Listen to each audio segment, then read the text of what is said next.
4, 3, 2, 1, and we're live. I wish this thing still had the microphone. Hey, good morning. It's 5 a.m. Mester Scrum. There's the clock in the background there.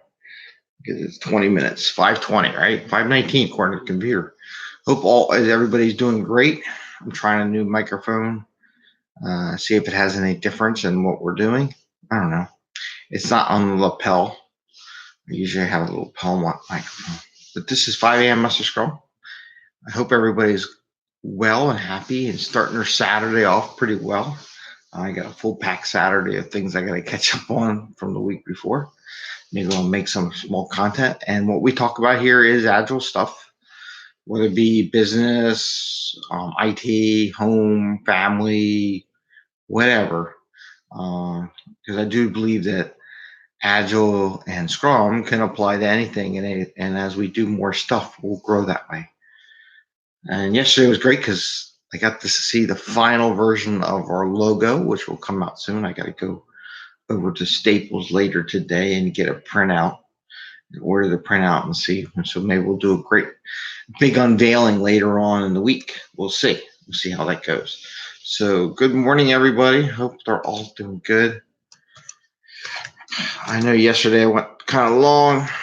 I'm going to try to do a little video on why I do this and everything and capture that today. And we'll go there. But just to show you, here's my birthday present.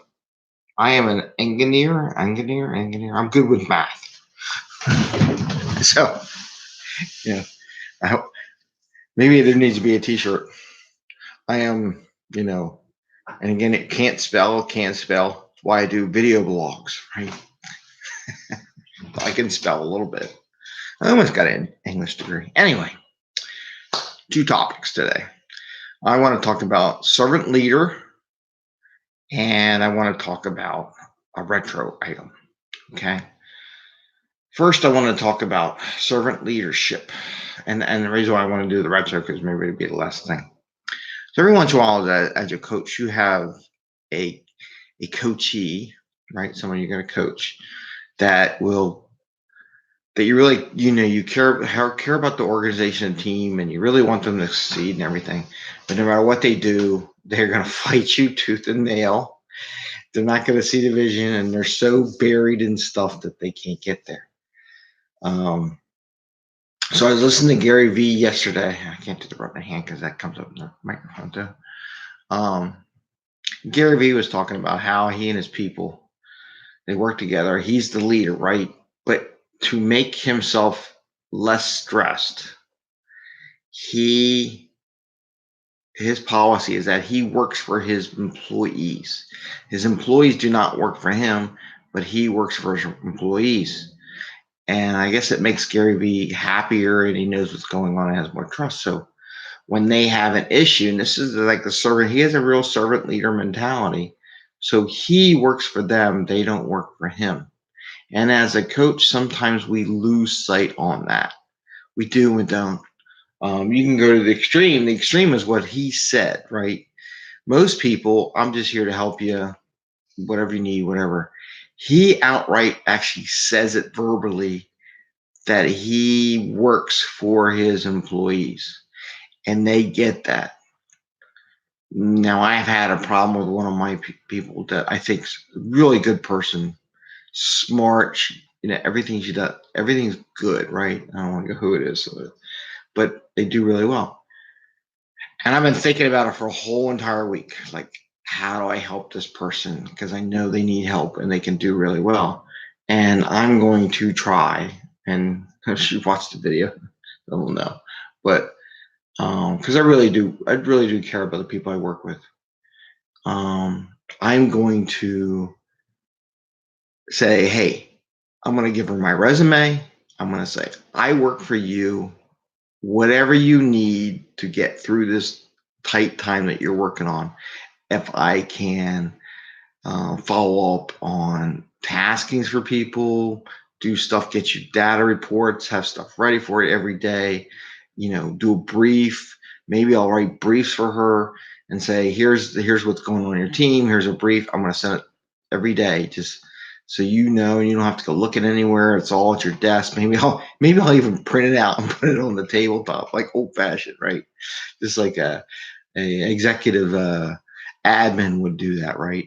Executive admin, where I will take everything and just lay it there so they can have a quick view of what's going on, what the meetings are of the day, the issues, whatever. I don't have all that access to their stuff, but from an Agile perspective, I can tell her this is what's going on. These stories haven't been passed out. Or, I'll just let her tell me. I says, I'll give you my resume, 30 years of experience, program management, project management, Agile, coding, database, the whole thing, and say, I'm your new employee. What would you like me to do?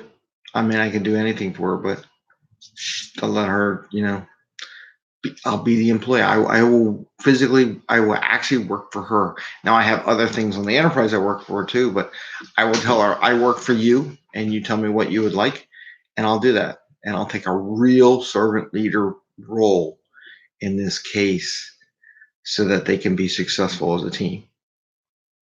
It's going a little different, but it does take the extra mile and claiming that servant leader where you as a coach or scrum master can do this too, where you actually say, I work for you. What would you like?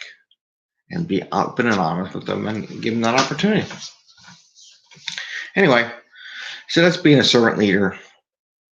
And I credit Gary Vee for giving me the idea where he says in his videos a lot that he works for his employees. They do not work for him, but he works for them to help them be successful. So whatever I got to do to help that person that I am coaching be successful, that's my goal as an Agile coach. It's not me telling them how to be Agile, though I will give them ideas on that, but it's about me working for them and helping them be successful, whatever avenue that would be. And I give some advice and things like that. So anyway, I'm going to do that differently with the Agile coaching. Hopefully the microphone's working. And this is 5 a.m. Mester Scrum. We're up every day around 5 o'clock, 7 days a week doing recordings. And it's usually live. And we go from there. The other one I want to do, I want to pull out the old, this guy, right? Maybe I'll move over a little bit. Do this one. Doesn't matter. I'll do it that way. So I want to talk about retros, right? And we're going to do lots of different retros throughout the videos, and we'll share them out, and we'll do that. So we talked the other day about the sailboat, right? And that sailboat was another episode. And today I want to talk about a different type of retro. And what I do is it's called I do a plus, a minus, or zero. Okay. The one nice thing about using these three things, is you don't have to write 3 columns, right? I don't have to give me a plus, a minus, or a zero. We just talked about it real fast. So by doing this, it's faster. So here's a simple retro when you have, and you can use this forever. I usually talk about this because I'm an Agile coach. So do ceremonies like daily scrum, right? I do sprint planning, right? I do refinement. And this just changes it up, right? Demo, retro. Now, these are just your ceremonies. I would typically have more stuff, and this would be a bigger whiteboard. This is a little tiny whiteboard. It would be a big whiteboard or sheet of paper, right? And then I have everybody in the room go through and individually, okay, so this is not a group exercise. I would have them write a plus, a minus, or zero. So if I have 5 people, I might have 5 pluses, or let's say 3 pluses, 2 negatives, and a zero. That's 6 people, right? Zero means no change, okay? I mean, you can do a zero if you want. If you want, you could do an arrow that goes both ways, right? You can use, instead of pluses, minuses, you can just change it up. I mean, you can do 0 means no change. Negative means negative, and that means that. And then they'd go, okay, how did refinement go? Was it all negative, 1 plus and 1 0, right? And what you do, this becomes empirical data, what you add up. So you don't do this every sprint, but it's a real quick way. Like if you have a new team, I like using this a lot. Maybe demo was positive, no opinion, retro, hopefully positive, negative, 0, 0. But you can, when you're assessing how your ceremony is, like you're a Scrum Master, you're coming on board, this is a great way to quickly capture. This shouldn't take more than 5 minutes, how everybody's thinking about the ceremonies in Scrum. And the reason why I do this, like a little mini survey, right? And then you can track your positive negatives. Are you more positive?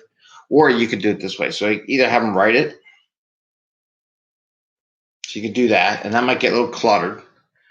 You can also do it this way, right? Do it this way. It's another way I did it. Positive, negative, zeros. And they just put tick marks in it, right? Right.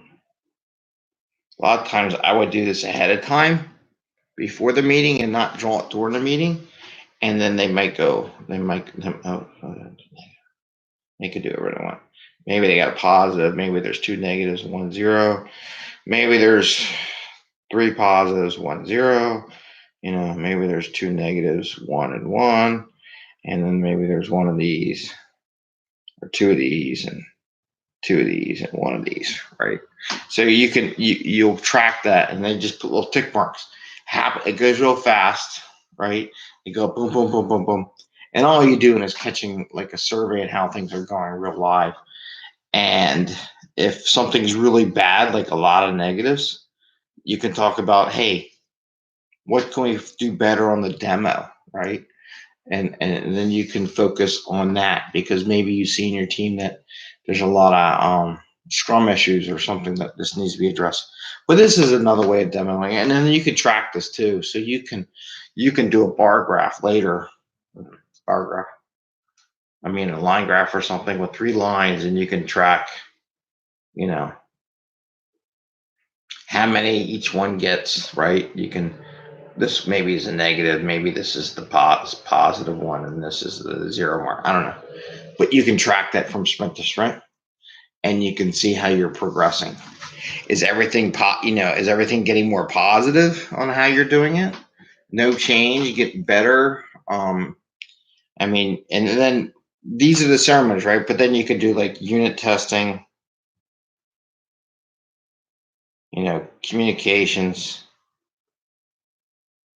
Now, some people might say, well, this is not a really good thing. But anyway, we got 13. Okay. You can pick a Scrum Master that you see things, or talk to the team that you might want to look at, just to capture what do other people in the group think about these topics, right?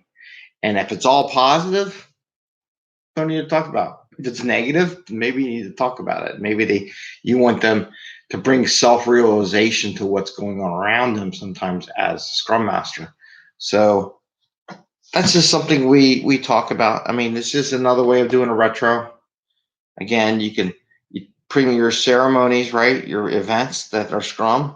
You make 3 columns. You put a positive, a negative, a 0, and you just have everybody on the team go around and mark how many what they think, how it's going. Now, what's nice about this? You ask the same questions over a couple sprints. And again, maybe not every sprint, maybe do every sprint. I don't know. New team, maybe you do it every sprint. It takes 5 minutes for the team to fill this out. It doesn't take long, and gives you some data from which you can share with the team. Are we getting better at this? Are we getting worse? Are we improving? So that's just something to think about. I've done that a few times, and just helps collect empirical data. So it's just not the Scrum Master or the Agile coach making an assessment of the team, but the team is kind of making an assessment of their own. So with that was 2 topics. So we talked about servant leader today, and we talked about doing a retro where you can just another style where you can use positive, negative, zeros. You can do other shapes if you want. I mean, you can be goofy, right? You can give them all stickers or something like that, happy stickers, sad stickers, and you can count them. But that's just a simple way of doing it. And again, you can prep this beforehand. You can, 5 minutes before the meeting, you take your white sticky paper or your board and you draw on it ahead of time, put the topics you want, and just say 5 minutes into it. I said, I just want you to, do me a favor, talk about all these are the ceremonies. I want to see how you guys think we're doing. Are we getting better at what we're doing? Is it worse or is it effective? I mean, you could ask different questions, right? Are we doing better overall? And just leave it subjective and see if anybody wants to talk about it. If not, it's a data point, done 5 minutes, then you can do your other retro where you say, well, we did good, what we did bad. Anyway, thank you. We're really growing. And we're doing good. And this is 5am Mester Scrum. Please like and subscribe to our channel. Tell your friends, connect with your connections. Getting some more comments, which is great. I got some comments from everybody. So some people like the fact that I put the little numbers on the show so you can catch up where you are in the previous episodes, and it's really easy to find. So we'll see how that goes, and I'll put some micro content out this weekend. With that, take care. Love you all. Have a great weekend. Have fun. Bye.